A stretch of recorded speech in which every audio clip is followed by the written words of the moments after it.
మన తెలుగు స్టేట్స్లో fashion industry ఎట్లా గ్రో అవుతుంది, ఇంకా పొటెన్షియల్ ఉందంటారా? ఎట్లా? చాలా ఉంది సార్. తెలుగు స్టేట్స్లో అసలు చెప్పాలి అంటే ఇక్కడ ఉన్నన్ని డిజైన్స్, ట్రెడిషనల్స్ ఇప్పుడు ఇక్కడ తీసుకోండి, మన తెలంగాణలో తీసుకుంటే ఇక్కత్, పోచంపల్లి, ఆంధ్రాకి వెళ్తే కలంకారీ, ఇట్లా ప్రతి ఒక్కొక్క స్టేట్లో ఒక్కొక్క యూనిక్నెస్ ఉంది.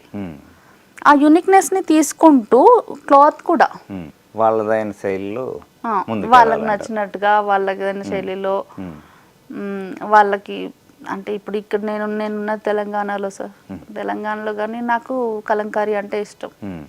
నేనేం చేస్తాను, నేను అటెండ్ అవ్వాల్సిన ఫంక్షన్ తెలంగాణకు సంబంధించిన ఒక some kind of business meet అనుకోండి, ఏదో అనుకోండి, ఏం చేస్తాను తెలంగాణ స్టైల్లో డ్రెస్ డిజైన్ చేసుకొని దుపట్టా మాత్రం కలంకారీ యూస్ చేస్తాను. ఇప్పుడు కొంచెం డబ్బు ఉంటే చాలు ఫ్యాషన్ ఇండస్ట్రీలోకి వచ్చేసి యువత అనుకుంటున్నారు. సో మీరేమంటారు, ఫ్యాషన్ ఉండాలంటారా? ఎట్లా పర్పస్? డబ్బు ఉంటే మాత్రమే ఫ్యాషన్ నిలయచ్చు అనేది అయితే అది సరైన నిర్ణయం కాదు. ఫ్యాషన్ అనగానే వాళ్ళకి ఫస్ట్ మెయిన్గా ఉండాల్సింది అర్థం చేసుకోవాలి. డిజైన్ చేయడానికి క్రియేటివిటీ ఉండాలి. ఏ రోజుకి ఆ రోజు కొత్తదనాన్ని మనం స్వీకరించాలి. ఫస్ట్ మనం స్వీకరించి దాన్ని యాక్సెప్ట్ చేసి మళ్ళీ డిజైన్లోకి మనం తీసుకెళ్ళగలగాలి.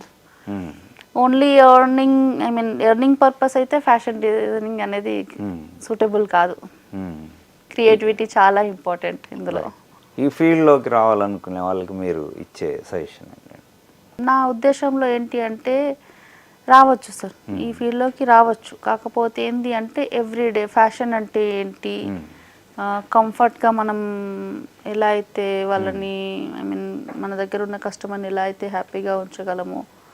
ఈరోజు జరుగుతున్న కాంపిటీషన్ వరల్డ్లో ఏ రోజు ఎలా ఉంటుందో తెలియదు. మెయిన్గా మన దగ్గర ది బెస్ట్ ఇచ్చిన రోజులే మన కస్టమర్ మన దగ్గర ఉంటారు.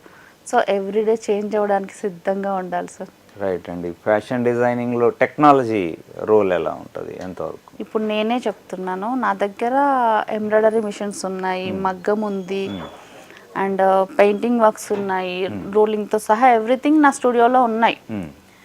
కాకపోతే ఒకప్పుడు ఏంటి అంటే ఈవెన్ మా చిన్నప్పటి టైంలో జస్ట్ ప్యాటర్న్స్ వస్తే చాలు, ప్యాటర్న్స్ పెడితే చాలు. తర్వాత ఏమైంది, నెక్స్ట్ పెయింటింగ్కి వచ్చింది, తర్వాత హ్యాండ్ వర్క్స్కి వచ్చాయి, తర్వాత చేనేతలో డిఫరెంట్ థీమ్స్ వచ్చాయి, ఆ తర్వాత మగ్గం వచ్చింది, ఎంబ్రాయిడరీ వచ్చింది. ఇట్లా ఈ టెక్నాలజీ ఏంటి అంటే ఇందులో కూడా నెట్తో డిజైన్ ఎలా చేయాలి, ఇలా ఎవ్రీడే ఇందులో కూడా టెక్నాలజీ మారుతుంది సార్. ఇప్పుడు ఉన్న ట్రెండ్ అయితే పెయింటింగ్స్, మగ్గం కూడా కొంచెం తగ్గింది, పెయింటింగ్స్ చాలా ట్రెండ్ అవుతుంది.